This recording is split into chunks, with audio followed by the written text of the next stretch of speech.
Lion Nation, a pleasant hello to you out there. An episode of Coach's Corner.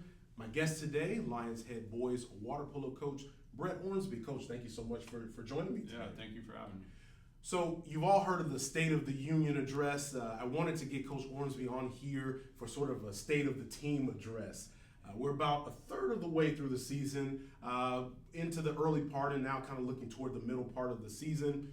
Boys water polo team sits at 7-1. I just wanted to get a couple of thoughts from you, Coach, about what you've seen so far as we kind of get things going in the 2024 season. Yeah.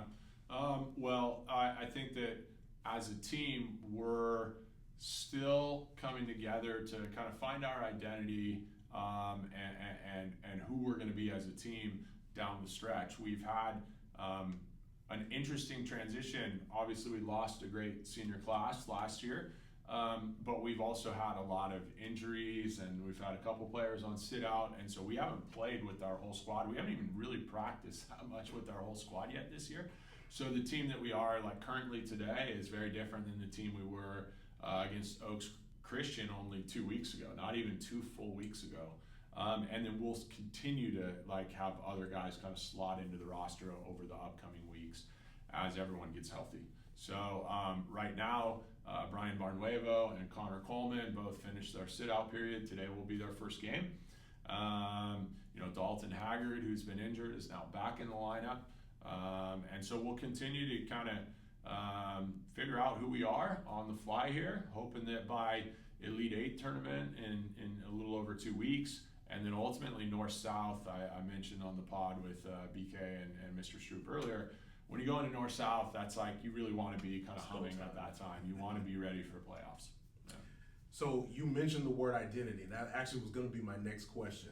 Obviously, the last couple of years, you've had a team that I think identity was you had great players and the mix was really good. Mm-hmm. Talked about trying to find this year's identity. Are there any signs pointing to what this team could look like? Or is it just, as the games kind of go on, that development is coming down the pipeline? Yeah, it's a great question. I mean, I still feel like I'm putting in work to figure out what our lineup should be, where people should be positionally. One of the beautiful things about last year's team is it did fit positionally really well. Maddox was a pure center defender. You have Will as a center. You got Joey Kent in the cage. You've got attackers like Bodie and Ryder and Tosh that can fill both sides of the pool. This year's group, there's a little bit more overlap, sometimes in skill set or at times gaps, sometimes in skill set. And so I think we're still trying to find that. And some of that comes down to what I think we've been missing has been the perimeter athleticism and speed and creativity. And so this is where guys like Taylor Bell, Connor Coleman, Gavin Conan, all of whom have been dealing with either injuries or a sit-out period, haven't been available to us yet. And I think that they'll help kind of like fill that gap. And then we got to figure out, we have two pieces in Milan Sumic as a 6'8" center defender, and then Tyler Anderson as like a 270-pound center that are very specific in terms of the roles that they kind of have. And so I think adding these other guys back will complement them better and allow them to play in really their true role. Now, even though it's still early, obviously you've probably seen enough to see some players that have stepped up so far or that have maybe gone a little bit above what you might have expected for this time of the year. Mm-hmm. Who would those unsung heroes be? Yeah, I mean, two guys that immediately stand out are two seniors, Hudson Haggard and Wyatt Boyd, who, due to the injuries we've had, have stepped into much larger roles than either they or I expected at this time, and they've just nailed it. Like, they are students of the game, they're working hard, they're preparing all the way along, so when the opportunity comes, they're ready. I mean, they know the system that we implement better than anybody, and I've been super, super proud of those guys and glad to see the opportunity that they've had.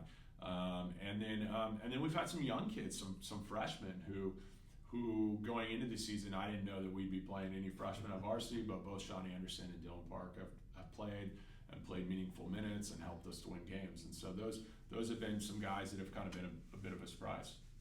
Now, I have to ask you about the streak. Yeah. JSerra's Boys Water Polo program had a streak of 40 consecutive games in which they emerged victorious. That did come to a close on Saturday in the championship game of the South Coast Tournament. Newport Harbor defeating JSerra 14-6. When you look at the context of the streak, it stretched for 672 days. I looked that one up there. Wow. Calendar days there. Yeah. Obviously, different teams, different setups, and all those kind of things. Impressive nonetheless, regardless of the sport and the competition. Yeah. To go 40 consecutive and not suffer a defeat, context-wise, what do you look about that? How special was it to have resided over that? Yeah. I mean, I'm always like, it's funny because I'm always someone who is always looking for more. And so, like, I naturally look to, like, man, I think we actually missed an opportunity to extend that streak further back in 2022. Yeah. And we weren't quite ready. But I thought, like, we lost that CIF final, a game that certainly we could have won, and I think we regret a little bit. And that would have stretched the streak back really like 10 more games, something like that.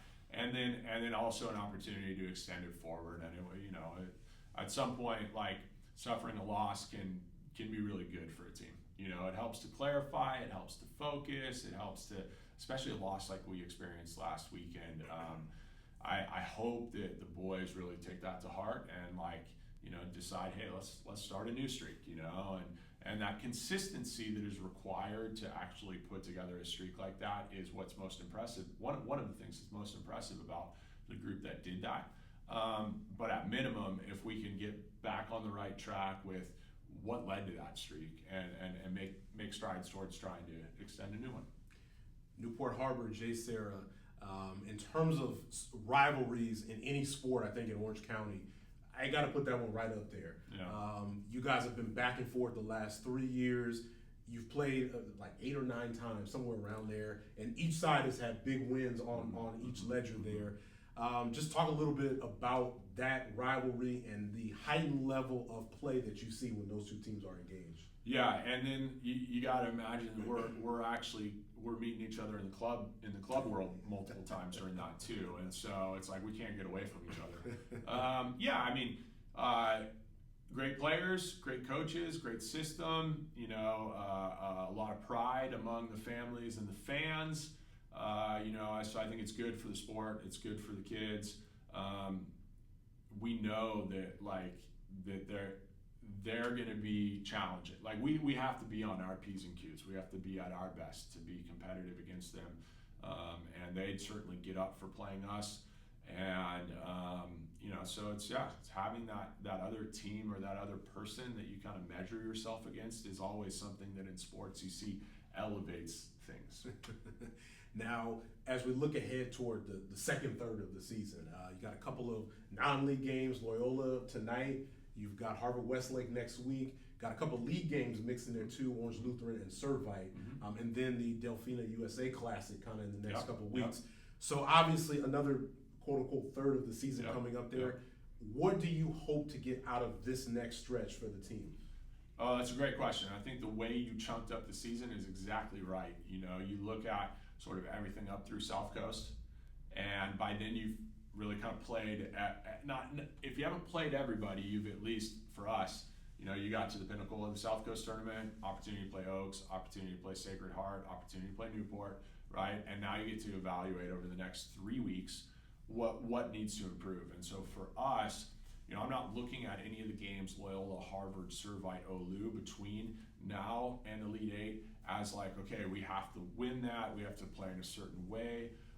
What I'm looking at is practice. What are we doing in practice? Like, can we improve our practice to ensure that results are going to be more consistent down the line? And then the next big test is like, for us, it's like, okay, after suffering defeat like that to Newport, we want to get another crack at them. We want to get another opportunity, and that's always the case. Like when you're winning those games, like last year, it's kind of like, okay, well, we'll see if Newport makes it to the final again. But now, after suffering that defeat, we know, like, we don't play them again unless we get to a tournament final, and we're pretty sure that they'll probably be sitting there waiting there for us. So I hope the boys have that approach as we head into the Elite Eight, and then from there, it's just 2 weeks, and then north-south, and then you go basically into playoffs. Well, that could come at Delphina. Obviously, they'll be there. You'll be there too.